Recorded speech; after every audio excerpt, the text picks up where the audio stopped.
Hello student, मैं मनीष शर्मा आपका chemistry educator लेकर आया हूँ आज रेडॉक्स रिएक्शन से रिलेटेड एक और समीकरण को, जिसमें हम जानेंगे कि आयन इलेक्ट्रॉन विधि द्वारा कौन कौन से पॉइंट्स का उपयोग करते हुए हम उसे हल कर सकते हैं। अब सबसे काम की बात, फिजिक्स 365 यहाँ पर हमारा व्हाट्सअप चैनल का लिंक अवेलेबल है डिस्क्रिप्शन में, और इसके साथ ही यहाँ पर हर दिन पढ़ाए जाने वाले नोट्स जो होते हैं वो हिंदी और इंग्लिश मीडियम में जो है प्रोवाइड करवाए जाते हैं, अपलोड किए जाते हैं, तो वहाँ से आप इसका लाभ ले सकते हैं। इसी के साथ ही जो टॉपिक से रिलेटेड जो वीडियो बनाया जाता है वो भी यहाँ पर अपलोड किया जाता है, और इसके साथ ही जहाँ पे न्यूमेरिकल जो हैं फिजिक्स और केमिस्ट्री से रिलेटेड जो भी बनते हैं वो भी यहाँ पर अपलोड किए जाते हैं हर डे के।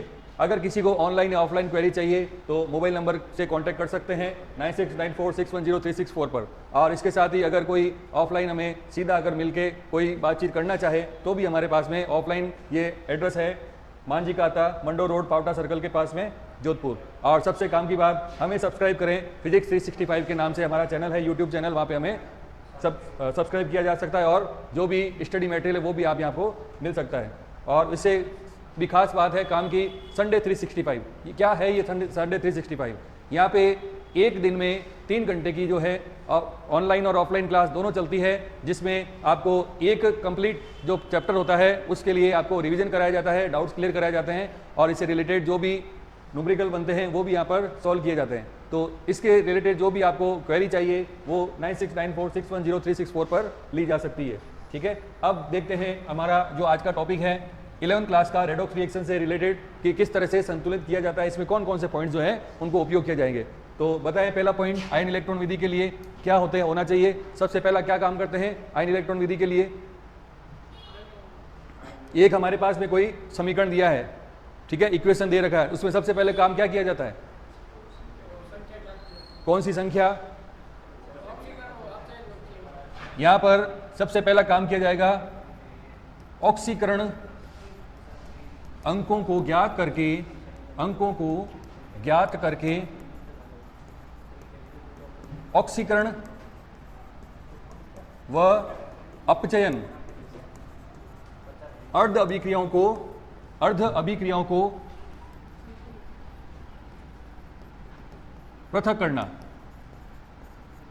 सबसे पहला काम क्या होगा, ऑक्सीकरण और ऑक्सीकरण और अपचयन अर्ध अभिक्रिया जो होती है, मतलब आधी पहले पता करेंगे कौन सी ऑक्सीकरण है कौन सा अपचयन है, फिर क्या करेंगे दोनों अर्ध अभिक्रियाओं को सेपरेट कर लेंगे। ठीक है, सेकंड पॉइंट क्या होता है हमारा, बोलो सेकंड पॉइंट क्या होता है।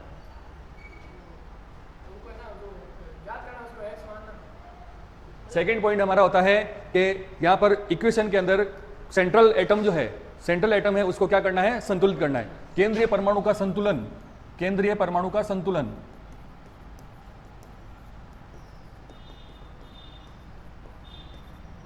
नेक्स्ट पॉइंट होता है हमारा तीसरा, कौन सा होता है, केंद्रीय परमाणु को संतुलित करने के बाद में ऑक्सीजन परमाणु का संतुलन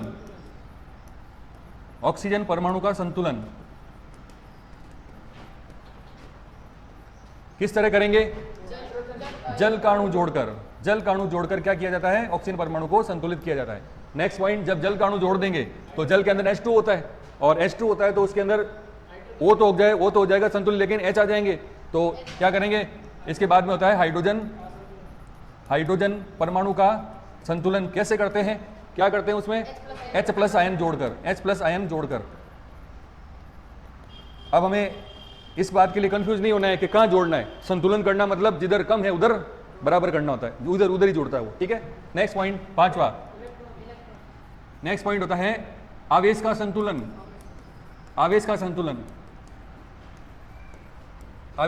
हम किस तरह करते हैं, इलेक्ट्रॉन को जोड़कर, दोनों अर्ध अभिक्रियाओं में लेफ्ट और राइट साइड में क्या करेंगे, इलेक्ट्रॉन को जोड़ा जाता है। लेफ्ट एंड राइट साइड में आवेश बराबर होना चाहिए,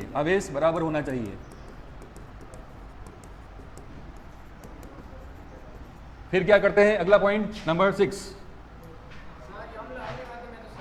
इसके बाद में करते हैं इलेक्ट्रॉन को बराबर करके कैंसल आउट करना। इसके बाद कौन सा पॉइंट होता है, दोनों अर्ध अभिक्रियाओं को क्या कर लिया जाएगा, वापस एक साथ लिखना या जोड़ना। ठीक है, चलो जोड़ना कर देते हैं। नेक्स्ट पॉइंट होता है हमारा 8 नंबर। यदि संतुलित समीकरण में H प्लस आयन दिखता है,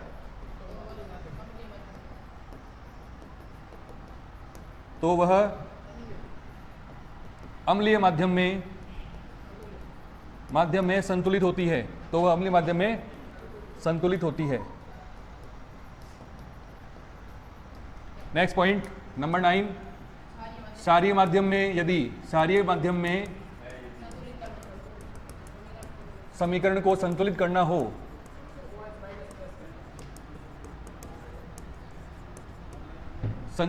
हो तो समीकरण में दोनों ओर, यस वेरी गुड, दोनों ओर OH minus ion H plus ion के बराबर